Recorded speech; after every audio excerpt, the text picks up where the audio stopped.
G'day guys, welcome back to another review. As promised, we have Han Solo and Tauntaun from the 6-inch scale wave of the Black Series. Really good fit, really good set. Again, the Tauntaun has its flaws I mentioned in my last review, the Wampa and Luke. But we'll go through that. But overall, it's not a terrible set. It just leaves a little bit to be desired. But we've got the back of the box here. You can just have a quick read. You can pause that if you like. Otherwise, we'll get onto it. Alright, here we go. Now, I'm going to probably have to move this camera up a little bit. So I've got them together for a reason. Han doesn't like sitting on the Tauntaun very well. And that's probably due to the design of the Tauntaun, more so than the design of the Tauntaun. Than the, I don't know what I'm saying anymore. More so the design of the Tauntaun as opposed to the Han. That's better. That's what I'm trying to say. Anyway, I've managed to get him in there okay. But you can sort of see, you probably see the saddle sort of splitting apart there. Just doesn't allow for it. Yeah, that's whatever. So he looks good displayed. It looks well displayed like that, and I'll keep him like that on my shelf because he does look good on the Tauntaun. But yeah. Anyway, what I'll do is I'll take off, remove Han. We'll put the Tauntaun to the side, and we'll have a look at Han Solo in his half gear. So he comes with his blue jacket, not his brown one. Depending which colour, I don't know. I didn't realise until probably a year ago that that was an issue, that people were unsure whether it was blue or brown. But I don't know, I've always seen it as sort of being a bluey grey. This one they've gone for a pretty vibrant blue colour, which I think looks good. But this is a good figure. I like this figure. It's a good sculpt, good details, decent accessories as well. So articulation's good as well. So I'll give you a good close-up of his face. So it's done pretty well. I like the sort of the woolliness of the around the hood there. I reckon that looks great. It's got the sort of scarf wrapped around there. Looks nice as well. You can see the back of the hood sort of peels away. So you can pop that off if it wants to. Give me 2 seconds, guys. There we go. So it looks good. Looks like Han Solo to me. I like it. And the goggles are separate. They're stuck on pretty well though. I've just placed them on there. They're removable. But they sit on nice and tight. So once you slip that hood over. And again, accessory wise, it comes with these binoculars. So I'll just try and remove them.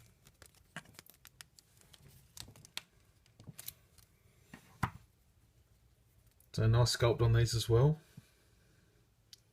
No paint details or anything. You could touch that up yourself if you really wanted to. A few more little paint ups on that would have been nice. Not to worry.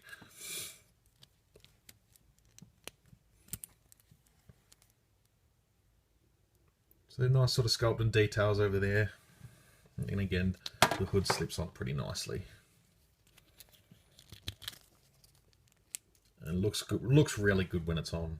And I've seen someone customize it so they've put an alternative so they can have a hood down, and that looks great too. Overall, the jacket looks good. All the details and sculpt on the jacket look great. Love the sort of diamond effect on the back there. The belt's a separate piece, which they should have done with the Luke, I think, because it's got the strap around the leg. It's not sculpted on like the Luke. The skirt part of the jacket, the lower part of the jacket, is a separate piece. So it just allows for a little bit of extra movement, which is nice. And his boots are well sculpted too. Again, they've done well with the sculpting of the knees, so the joints are well hidden. Excuse me, well hidden. Comes with his DL44 blaster, which fits nicely into his holster. Again, it's got that little peg can be popped in there. So he's got his rank badge on his chest as well. Got a communicator there on his belt. So this is a good Han. I like this figure.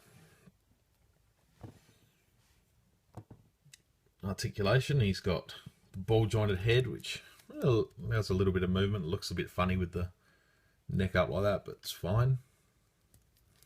It's got the ball hinge shoulders, ball hinge elbows, swivel at the gloves again. Again, I would like with the Luke, I would have preferred the wrist articulation as opposed to the glove, but you know, that's fine. It's got torso, which allows for some good movement. It's got the hips, swivel thighs, the double jointed knees, and the ankles with that rocker joint. So pretty good. Han Solo looks great. Definitely the highlight of the pack. Now we get onto the Tauntaun. Now, we had an absolutely amazing Tauntaun that came out in the vintage collection a couple of years ago. Probably a few years ago now. That was the one that came in the vintage packaging. And we had another one that came with Han. It was just mind-blowing. This thing just... It feels like a plastic toy. It's really light. There's no weight to it. It looks a bit cheap in parts. The way they've put it together is a bit cheap. Well, all the straps on the vintage collection one were all part of the fit. Were all part of the saddle. This is all sculpted into the bottom. The saddle itself just pops off of a peg. It's just one reasonably solid piece of plastic. It's a little bit disappointing. The sculpt and details on it are pretty nice. Well nicely painted as well. The buckles and stuff, nicely painted.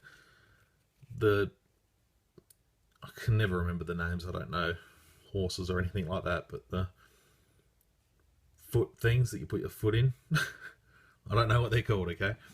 They're sort of sculpted into a funny spot so that it makes it hard for Han's legs to sort of wrap around. If there were separate parts that came apart off the saddle, it'll look great. But yeah, that just pegs into the top. It's just a little bit disappointing there, but overall, the sculpt of the Tauntaun itself is pretty good. It's just unfortunate they've done it with cheap plastic. And the articulation's disappointing as well. Articulation-wise, he's just got the ball joint in the head. And he's got a swivel there. They're just swivels. There were ball joints, I believe, on the other one.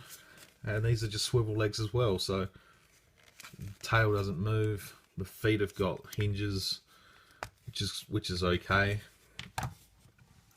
But yeah, just the paint apps are a little bit slack, I think. Just throughout the fur, there's not much going on. I feel like a bit of dry brushing would have helped it. It just feels a little bit cheap, just because of how light the plastic is. Just the strapping on there's a little bit awkward, a little bit out of place. It's just warped from being in the packaging, so I'm glad they painted these. Some of the early images of this, those horns weren't painted, so it looked a bit off. He's got purple lipstick on. Again, it's not god awful. It just feels a little bit cheap, so you kind of don't feel like you're getting your money's worth. If it was a bit more solid, even in the legs, which would also help stand him up with a bit more weight in the legs. Just in the figure itself, it's pretty.